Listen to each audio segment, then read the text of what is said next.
আসসালামু আলাইকুম। ডিগ্রি দ্বিতীয় বর্ষ প্রশ্ন সমাধান 2016 ইসলামের ইতিহাস ও সংস্কৃতি চতুর্থ পত্র। ক. ভারতের মুঘল সাম্রাজ্যের প্রতিষ্ঠাতা কে ছিলেন? উত্তর সম্রাট জহিরুদ্দিন মোহাম্মদ বাবর। খ.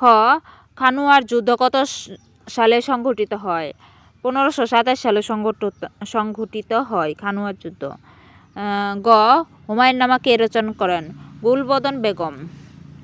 গুলবদন বেগম ছিল বাবরের কন্যা। ঘ. আবুল ফজল কে ছিলেন? একজন বিখ্যাত ঐতিহাসিক ছিলেন। নূরজাহানের পূর্ব নাম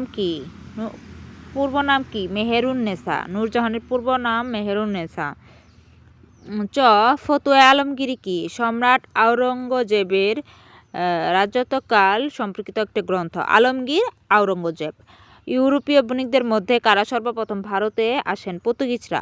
এই যে আলমগীর, জাহাঙ্গীর সব সম্রাটদের একটা গ্রন্থের সম্পর্কিত আমার বিস্তারিত ভিডিও আছে, দেখবেন। শিবাজী কে ছিলেন? মারাঠাদের নেতা। ছ. দ্বৈত শাসন ব্যবস্থা কে প্রবর্তন করেন? Lord Robert Clive. Regulating act কত সালে প্রবর্তন করা হয়? 1773 সালে। সতীদাহ প্রথা কে রোধ করেন? Lord Bentinck. 1857 সাল ইতিহাসে বিখ্যাত কেন? সিপাহী বিদ্রোহের জন্য। ভিডিওটি ভালো লাগলে একটা লাইক করবেন।